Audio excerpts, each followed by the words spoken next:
Assalamualaikum warahmatullahi wabarakatuh. Shalom, Om Swastiastu, Namo Buddhaya, salam kebajikan, salam sejahtera bagi kita semua. Rahayu, rahayu. Oke, teman-teman, pembahasan kali ini kita akan membahas tentang yang demo-demo nggak berbobot ya teman-teman ya. Ini salah satunya Bung Rocky Gerung ya. Bukan Rocky Gerung namanya kalau tidak mencari panggung di tengah-tengah demo mahasiswa ya. Dan itulah yang dilakukan di Samarinda teman-teman ya. Padahal agendanya ke sana untuk memberikan kuliah. Tapi tiba-tiba nongol dan orasi gitu ya. Mahasiswa harus punya hak untuk menentukan isi negeri ini ya. Mantap ya. Tapi mahasiswa yang seperti apa dulu nih teman-teman, itu tergantung IPK-nya, isi kepalanya gitu ya, dan karakternya. Jangan asal ngomong saja. Kalau bicara soal demo mahasiswa teman-teman ya, saya berpendapat bahwa titik terakhir demo mahasiswa yang benar-benar berbobot adalah tahun 1998. Why? Kenapa? Karena demo saat itu memang berangkat dari hati dan pikiran rakyat, ya. Tapi kalau sekarang teman-teman, belum tentu kawan. Banyak demo yang tidak berbobot kalau menurut saya. Tuntutannya pun tidak seragam gitu ya. Kerjaannya BEM, dan kita sudah tahu kualitas BEM zaman sekarang sangat mencolok gitu. Teraliviasi gitu ya dengan orang-orang seperti terafiliasi dengan orang-orang seperti Rocky Gerung ini. Kemarin waktu pelantikan mahasiswa demo ya, hasilnya zong.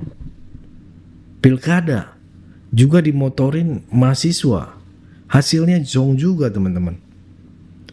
Jadi sebelum mencari presiden, coba selektif sedikit gitu ya. Ya, presiden-presiden BEM ini ya, faktanya BEM-BEM di Indonesia sudah terafiliasi dengan kelompok yang memang benci pemerintahan.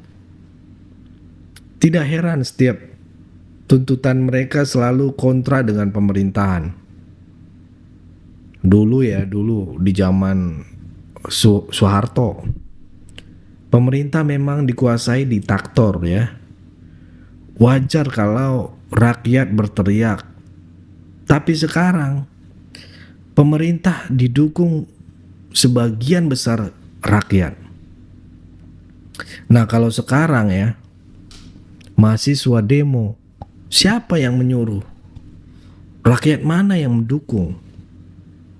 Coba lihat tuntutan mereka. Mereka menolak efisiensi anggaran,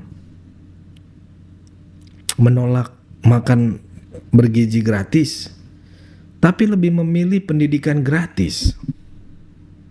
Lalu tuntutan terakhir, adili Jokowi. Aneh kan? Di Sumatera, di Jawa, bahkan di Surabaya ada tuntutan menolak status PSN dari waterfront ya. Di Jawa Barat mereka meminta presiden merombak kabinet. Coba pikirkan, ini siapa yang membriefing gitu ya? Jangan-jangan Rocky Gerung, Raffi Harun ya kan, Faisal Basri ya. Kelihatan sekali tidak seragam gitu ya. Tuntutannya beda-beda kawan. Seharusnya di briefing dulu ya. Briefingnya juga beda-beda. Ini jelas terlihat ada kepentingan tertentu yang bermain. Ya, ada beberapa hal yang bisa didukung. Misalnya soal undang-undang perampasan aset. Ini memang perlu agar perpu tersebut bisa menjadi undang-undang. Tapi yang lain aneh kan? Contohnya mereka menolak efisiensi anggaran. Padahal efisiensi itu penting. Tanpa efisiensi itu, pemborosan akan terus terjadi. Bahkan Presiden Prabowo akan terus terjadi gitu ya. Bahkan sangat tegas soal ini. Contoh sederhana, di beberapa kementerian termasuk Kementerian Pertanian, lampu harus dimatikan jika tidak ada orang di kantor. Itu contoh efisiensi, teman-teman. Hal-hal yang tidak perlu dilakukan ya tidak usah dilakukan. Pergi ke luar negeri kalau tidak penting, tidak usah, nggak usah gitu ya. Acara halal bihalal kalau tidak penting gitu, tidak usah. Itu namanya efisiensi. Kalau tidak harus dilakukan, nggak usah dilakukan. Seminar-seminar yang berulang-ulang nggak usah dilakukan. Orang tiap tahun, tiap bulan itu terus pembahasannya. Kan ngabisin anggaran. Ya. Sekarang kita tanya, permintaan ini datang dari mahasiswa atau dari kelompok tertentu? Perlu kita pastikan, kawan. Mahasiswa juga menolak makan bergizi gratis. Kenapa? Ya, mereka bilang lebih baik pendidikan gratis. Tapi pendidikan di Indonesia sudah gratis dari SD, SMP hingga SMA. Jadi yang mereka tuntut itu kuliah gratis. Egois sekali, kawan. Ya, tidak peduli bahwa banyak anak-anak di luar sana yang butuh makan bergizi.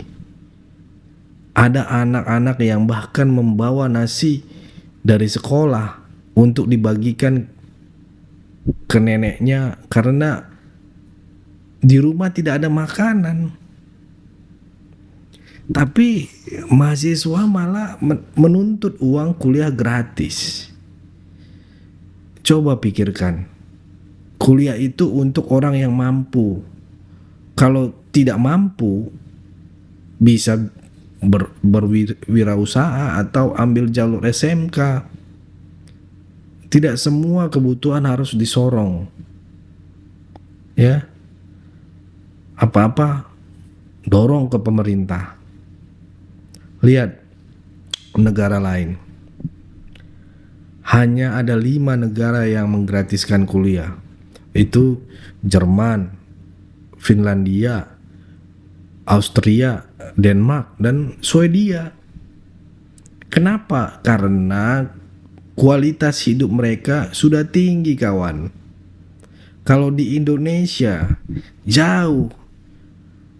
Jangan semuanya itu tanggung jawab pemerintah.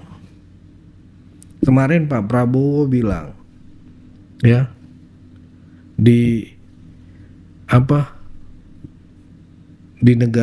Amerika sana menteri-menterinya banyak. Satu tempat aja itu bisa seluas Bogor aja bisa 28 pendamping presiden, menteri gitu ya. Tapi di Indonesia begitu luasnya Indonesia ini, dari Sabang sampai Merauke, ya, 280 juta penduduk.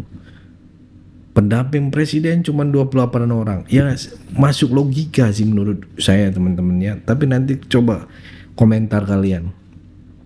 Justru semakin banyak pemimpin-pemimpin ataupun pembantu pemerintah semakin bagus.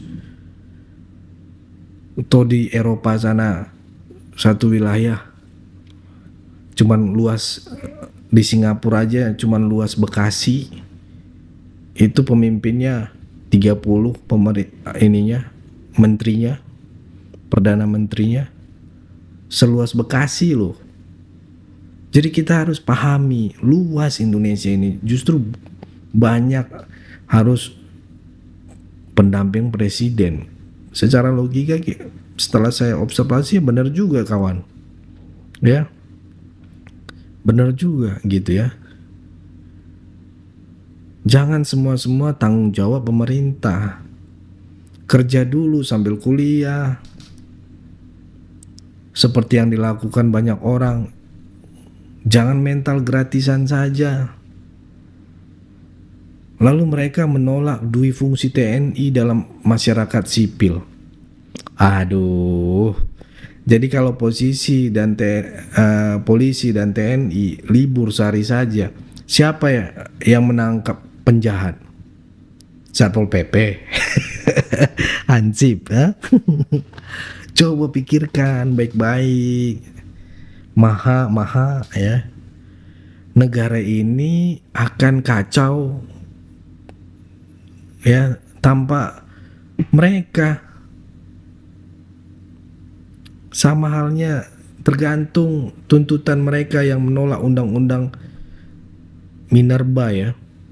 Mereka menolak izin tambang untuk kampus-kampus. Padahal kalau kampusnya memang sesuai bidangnya, kenapa tidak? Mahasiswa pertambangan justru harus didukung untuk praktik langsung sebelum lulus. Kenapa harus sewot kawan? Jangan pendek pikirannya lah. Mereka juga menuntut evaluasi IKN. Ya. Ini juga juga nih. Aduh. IKN sudah berjalan 80%. Evaluasi apa lagi? Ini jelas tuntutan politis. Ada yang ingin menggoyang proyek ini, teman-teman. Padahal sudah terlalu jauh untuk dihentikan. Ya. Terakhir deh. Mereka terlalu kental politisasinya, teman-teman. Kemarin teriak darurat demokrasi. Sekarang Indonesia gelap. Kenapa ya? Tidak bisa berpikir optimis gitu, teman. Kenapa tidak bisa berpikir visioner? Mahasiswa seperti ini, berhentilah ya berpikir pesimis. Indonesia tidak gelap. Yang gelap itu justru pemikiran ketua BEM kalian. Coba bayangkan kalau bukan Jokowi saat pandemi kemarin, mungkin kalian sudah mati satu persatu. Ya. Sekarang Prabowo juga bekerja keras untuk melanjutkan pembangunan. Tapi kalian berani mencoret-coret wajahnya dan menghina 100 hari kerjanya. Sanggupkah kalian bekerja sekeras itu? Jadi dari semua tuntutan ini kawan-kawan, saya mau sampaikan hanya sedikit yang masuk akal gitu ya. Sisanya tidak jelas. Ya. Kalau memang ini ingin demo berbobot gitu ya, sertakanlah tuntutan yang rasional gitu. Jangan hanya teriak-teriak tanpa dasar. Kacang goreng gitu kan. Nah, bagaimana menurut kalian perihal ini? Apakah demo mahasiswa saat ini masih berbobot seperti dulu? Atau memang sudah melenceng dari tujuan utamanya? Berikan pendapat kalian di kolom komentar. Jangan lupa bagikan video ini kawan-kawan ya, agar lebih banyak orang yang bisa berdiskusi. Mari kita bertukar pandangan dan lihat bagaimana masa depan demokrasi di tangan mahasiswa saat ini. Mungkin itu aja dari saya. Berdemo boleh, silahkan, tapi jangan merusak fasilitas umum. Ya, itu aja dari saya teman-teman. Tetap jaga persatuan Indonesia, jangan mau diadu domba karena NKRI harga mati. Saya Leonardo Sirait, mohon undur diri. Bye-bye.